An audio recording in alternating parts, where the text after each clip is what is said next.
Style తో ఓ family డ్రామాతో మనందరినీ కడుపుబ్బ నవ్వించడానికి వచ్చేస్తున్నారు చమక్ చంద్ర along with his team. So let's welcome them.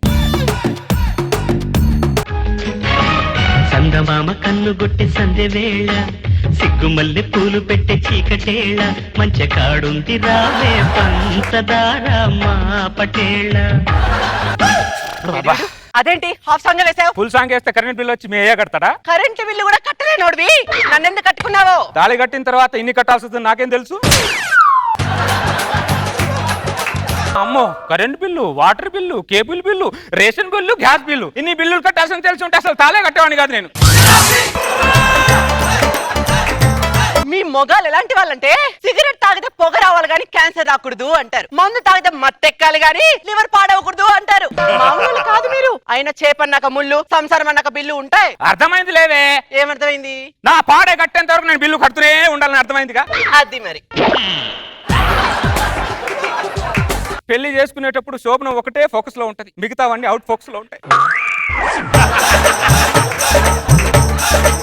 పెళ్ళై కొన్ని రోజులు అయిన తర్వాత మిగతావన్నీ ఆ ఫోకస్ లోకి వస్తాయి, శోభనేమో అవుట్ ఫోకస్ లో కనబడకుండా వెళ్ళిపోద్ది. జీవితం పాడగాను. మెసేజ్ ఎవరు? ఏంటి ఎవరితో చాటింగ్ చేస్తున్నట్టున్నావు? నా గర్ల్ ఫ్రెండ్ తో. నీకంత సీన్ లేదన్న విషయం నాకు తెలుసులే. నాకు అందం లేదా, వయసు లేదా? నీ దగ్గర బడ్జెట్ లేదు. పెళ్ళైన మొగాడు గర్ల్ ఫ్రెండ్ మెయింటైన్ చేయాలంటే వాడు మినిమం శాలరీ ₹1,00,000 ఉండాలి. అంతే కరెక్ట్. నీకొచ్చే శాలరీ ఎంత? 15,000. కాబట్టి నీకు గర్ల్ ఫ్రెండ్ మెయింటైన్ చేసే ఛాన్స్ లేదు నాన్న. ఏమో వర్షాన్ని చూసి వర్షపాతం నమోదు చేసినట్టు శాలరీని బట్టి మొగుడు క్యారెక్టర్ ని డిగ్రేడ్ చేస్తున్నారంటే మీరు మామూలు కాదే. మీరు మగాళ్ళు సైంటిస్టులు అన్ని కనిపెడుతుంటే మీరేమో స్టాటిస్ట్ మమ్మల్ని కనిపెడుతున్నారా? పెళ్ళాలన్నాక పిల్లలు మాత్రమే కనిపెట్టడం కాదు, ఒక్కంత మొగులను కూడా కనిపెడుతూ ఉండాలి. అది తప్ప మీకేం చేత అవుతానే. మెసేజ్ ఎవరు? అదేంటి ఓతకి మెసేజ్లు వచ్చేస్తున్నాయి? డిగ్రీ ఫ్రెండ్స్ లేవే. పెళ్లికి ముందు అందరు టచ్ లో ఉన్నారు, పెళ్ళైన తర్వాత ఏ దరిద్రుడు టచ్ లో లేడు. పెళ్లి ఈ సంవత్సరం అయిన తర్వాత అందరు మళ్ళీ టచ్ లోకి వచ్చారు, గ్రూప్ ఫామ్ అయి. ఏమంటున్నారో మీ డిగ్రీ ఫ్రెండ్స్? ఏమంటారు? మంచు పర్వతం అని అందరు పెళ్లి చేసుకున్నారు. పెళ్లి చేసుకున్న తర్వాత అది అగ్ని పర్వతం తెలిసి లబోదిబో అనుకుంటూ అందరూ ఓదార్చుకుంటున్నారు. ఏమని ఓదార్చుకుంటున్నారు? ఏముంది, అందరి నోట ఒకటే మాట, ఆ రోజులే బాగుండే అని. అది మాత్రం నిజం, మాకు కూడా ఆ రోజులే బాగున్నాయి. హలో, మీకు ఆ రోజులు కాదు, మొగుడు వచ్చాకే మీ రోజులు బాగుంటాయి. మాకు తెలియదేంటి? కరెంట్ బిల్ వచ్చేసావా? ఇంకా రాలేదంటుకున్నా. ఏంటి ప్రతి నెలకు వచ్చా 300 వస్తుంది కరెంట్ బిల్, ఈ నెల ఏంటి 400 వచ్చింది? ₹100 ఎక్కువ వచ్చింది. ₹100. ఆమ్లెట్ తినేవాడికి ఏం తెలుస్తుంది నొప్పి? గుడ్డు పెట్టే కోడికి తెలుస్తుంది ఆ నొప్పి ఏంటో. 100 10 సార్లు బాత్రూమ్కి వెళ్ళడం గుర్తుంటది మీకు, కానీ బాత్రూమ్ లో లైట్ ఆపడం గుర్తుంటది మీకు. ఎందుకలా అరుస్తున్నావు? ఈసారి లైట్ ఆఫ్ చేస్తే వెళ్తాలే. ఇదిగో ఏమండి, నువ్వు గోకుతున్నావు అంటే ఏదో అడుగుతున్నావు, ఎరగ అడిగిసావు. నాకు చీర కావాలండి. నీ మొగుడు సూపర్ మ్యాన్ ఏం కాదు, నువ్వు అడగగానే ఎగురుకుంటూ షాప్ కి వెళ్ళి చీర తీసుకొని రావడానికి. నీ మొగుడు కామన్ మ్యాన్. ఎప్పుడు చూసినా కామన్ మ్యాన్ అంటూ ఉంటావు. అసలు కామన్ మ్యాన్ అంటే ఏంటి? పెళ్ళాం ఏది అడిగినా కామ్గా ఉండేవాడే కామన్ మ్యాన్. బంగారు కూరగాయలకి వెళ్తున్నా, ఎదురు రావా?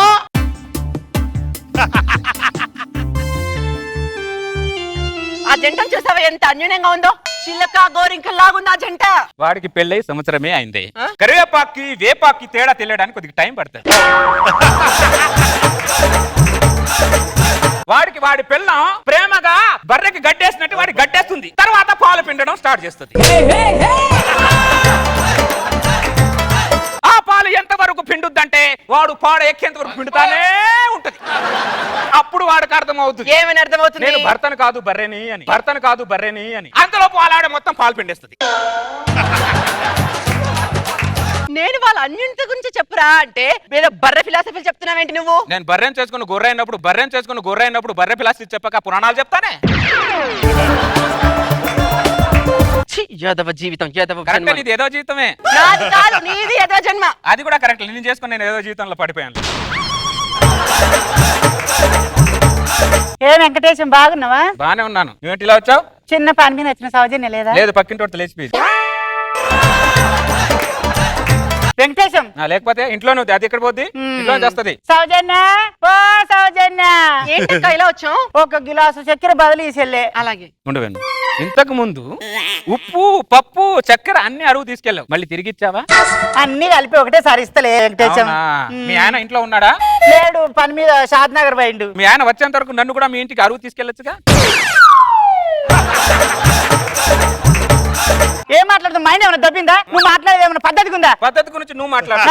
నీ ఇంటి పక్కన కిరాణ్ షాప్ పెట్టుకొని 10 ఇళ్ళు దాటి నా ఇంటికి పప్పుకు ఉప్పుకు వస్తావు. పద్ధతి గురించి నువ్వు మాట్లాడతావు. నువ్వు ఓ అబ్బో, ఇరుగు పొరుగు అన్నప్పుడు ఇచ్చుకుంటారు పచ్చుకుంటారు. సంవత్సరం నుంచి పుచ్చుకోవడానికి సరిపోతుంది, ఇచ్చుకోవడానికి లేదు ఇక్కడ. వెంకటేశం ఈ ఒక్కనే ఇల్లు లేదు, గల్లీల బొచ్చడి ఇల్లు ఉన్నాయి.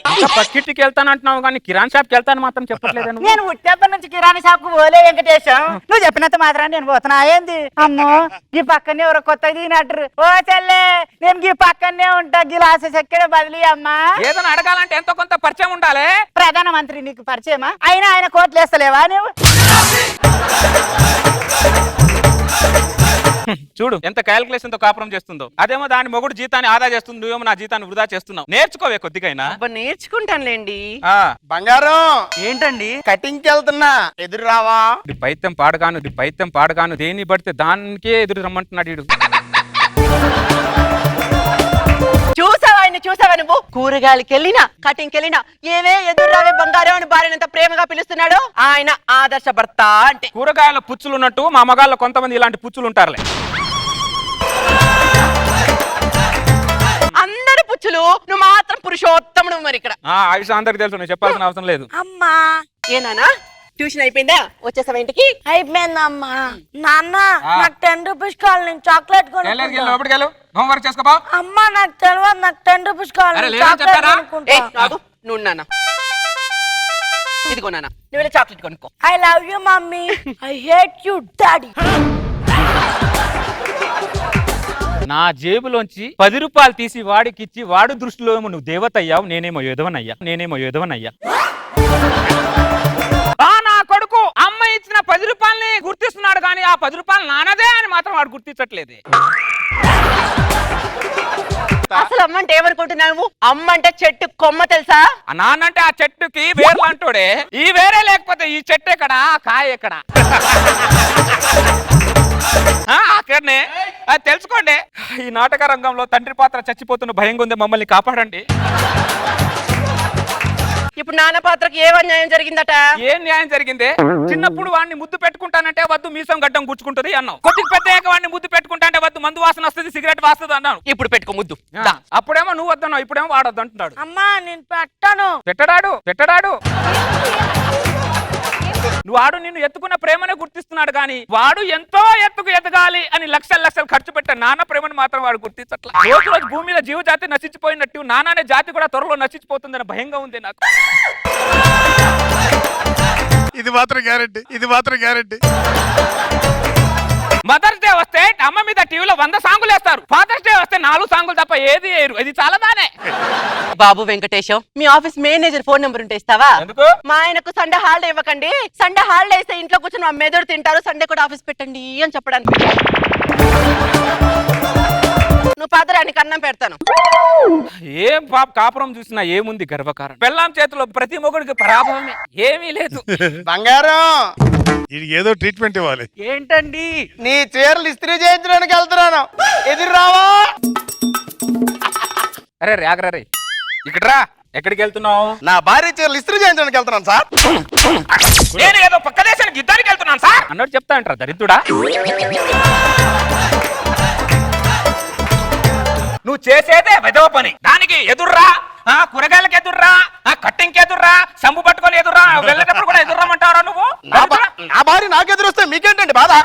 నీ భార్యను చూసి నా భార్య ఎదురు చెప్తుందిరా? ప్రపంచంలో నీకే ఉందరా పెళ్ళం, ఎవరికి లేదా? ఎందుకురా ఈ బతుకు, పనికిరాని బతుకు? ఈ స్త్రీకి లోకు అయిపోయి ఆ స్త్రీకి లోకు అయిపోయి ఎందుకు ఈ బతుకున సావచ్చు కదరా దరిద్రుడా? ఇంత శృంగారం కోసం దాన్ని బంగారం అంటున్నావు, తర్వాత తెలుస్తుంది అది బంగారం కాదు, అది కారాగారం అని. రే మా మగవాళ్ళకి మచ్చ లాంటి వాడే నువ్వు. నీలాంటి వదిలేస్తే మా మగజాతికి మచ్చ లాంటి వాడు. పద నువ్వు అర్జెంట్ గా పద. ఎక్కడికి సార్? నీలాంటి విధవల కోసమే నాగబాబు గారు ఒక స్కూల్ పెట్టారు. ఆ స్కూల్ ఆయనకి ఇమీడియట్ గా చేయించాలి. నాగబాబు గారు ఇంకో విధవని తీసుకొస్తున్నాను, కుమ్మిపాకం రెడీ చేయండి. రెడీ. కుటుంబం అంటే ఏంటి సార్? అక్కడ పెడితే తెలుస్తుందిలే. బంగారు నాగబాబు గారి దగ్గరికి వెళ్తున్నాను, ఎదురు రావా? ఎదురు పగిలిపోద్ది. పద.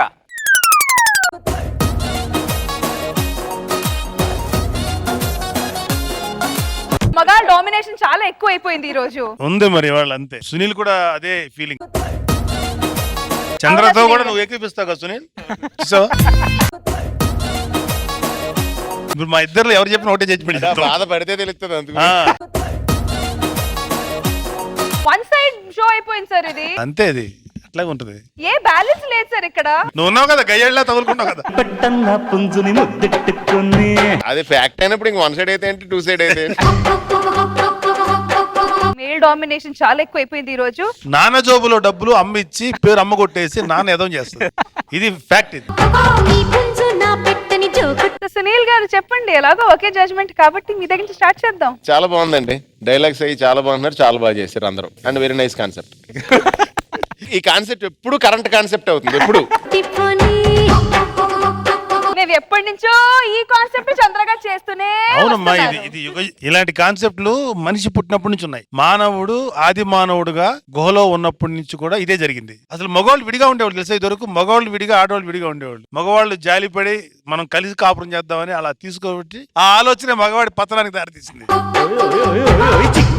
ఆ ఎదవేవాడు ఫస్ట్ ఆయన కొట్టాలే, ఆడు ఎందుకు అలా ఆలోచించుంటాడు? ఎవరు ఎదవ కక్కుర్తి.